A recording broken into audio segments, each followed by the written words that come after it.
शुक्र है मालिक का, ये औरतें जा रही हैं, हम किसी आफत में नहीं फंसे, नहीं तो कोई ना कोई गुल जरूर खिलाती। फयाज को भी अकल आ गई है, इनके झांसे में नहीं आया।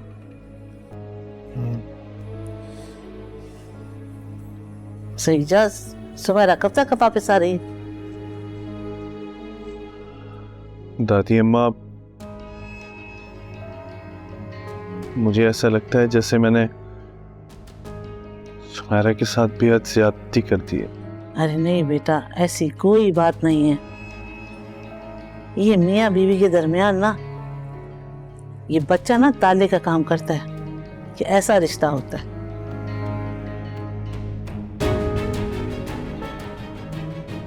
मुझे आपसे एक और जरूरी बात करनी थी। हाँ बोलो बेटा, क्या बात है? वो दरअसल मैं अच्छा हुआ दादी अम्मा आप भी यहाँ मौजूद हैं और अदा एजाज भी यहाँ मौजूद है। क्यों भाई, कोई खास बात है क्या?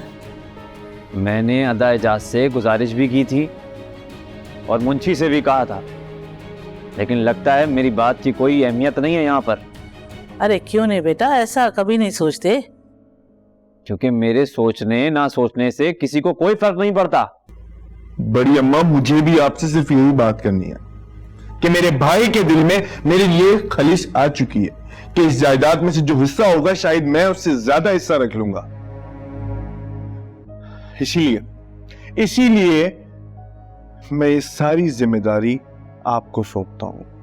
आज से जो फैसला करेंगी आप करेंगी। मैं इस तरह इमोशनली ब्लैकमेल नहीं होने वाला। अच्छा, आज से जितने भी डॉक्यूमेंट्स हैं, प्रॉपर्टी के कागजात हैं, अकाउंट्स डिटेल्स हैं, प्लॉट्स हैं, दुकानें हैं, बंगले हैं, उन सब की जिम्मेदारी मैं आपको सौंपता हूं। और जिधर भी साइन करना है, जिधर जाना है, आप मुझे बताएं, मैं आपके साथ जाऊंगा। अभी इसी वक्त सब का सब आपके नाम करूंगा। बस फयाज, मेरे भाई, मैं हाथ जोड़ता हूं तेरे आगे। ये बात इस घर से बाहर नहीं जानी चाहिए। ठीक है फयाज, मैं मुंशी से कहती हूँ कि तुम्हारे बाप की वसीयत के मुताबिक तुम्हें तुम्हारा हिस्सा दिलवा दे। वसीयत मतलब? वसीयत? हाँ बेटा, वसीयत। हमारे बुजुर्ग वसीयत छोड़ के जाते हैं। लेकिन दादी अम्मा कहाँ है, किसके पास है? बेटा एक तो वकील के पास है, दूसरा खानदानी कागज के साथ बैंक के लॉकर्स में जमा है।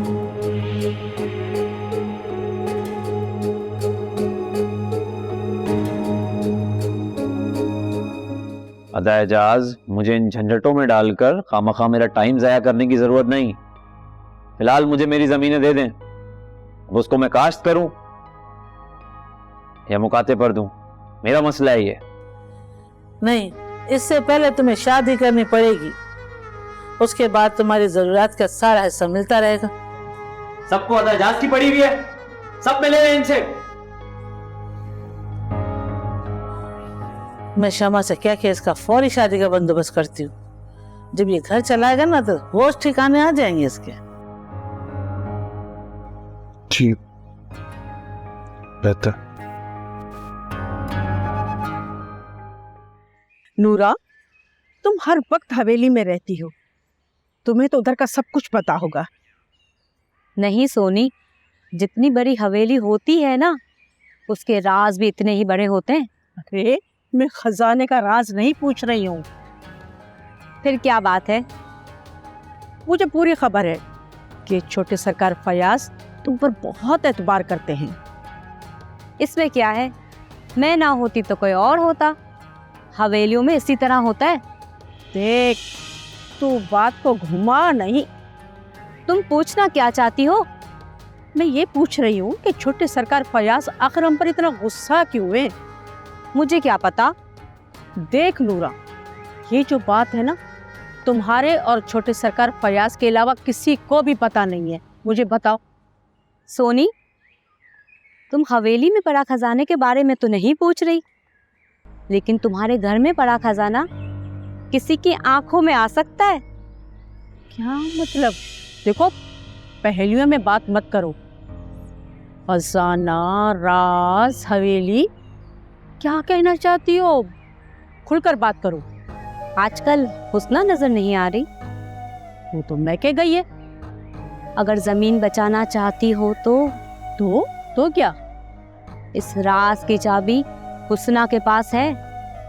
अगर वो कहेगी ना तो वो ये जमीन तो क्या और भी जमीन दे देंगे। ये बात किसी को बताना मत, ऐसा ना हो मेरी खाली उधरवा लो। सुनो,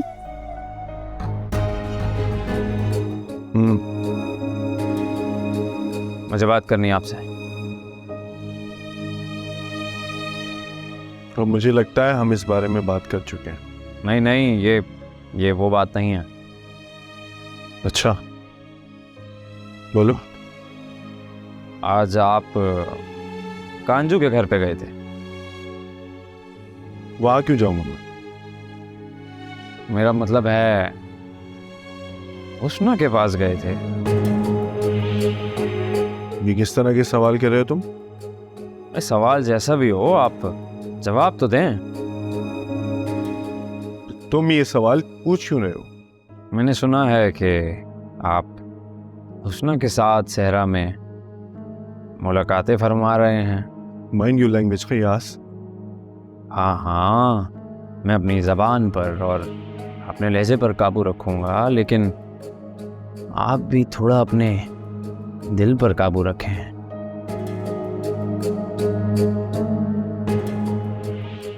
तुम जानते हो तुम किससे बात कर रहे हो? अरे मैं आपसे ही बात कर रहा हूं, लेकिन आप भी इतनी सी बात अपने दिमाग में बिठा लें।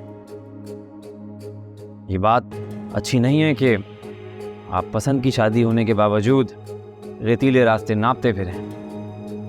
माजी माजी होता है, हाल में अपनी जिंदगी गुजारे हैं। मुझे लगता है मेरे पास फजूल बातों के लिए वक्त नहीं है। आप मेरी हर बात को फजूल समझने की रविश को खत्म कर दें तो अच्छा है, वरना वरना वरना तुम अपने बड़े भाई को धमकी देने पर उतर आए हो। कमाल है भाई। पहले इनको मेरी बातें फजूल लगती थी, अब इनको मेरी बातें धमकियां लग रही हैं।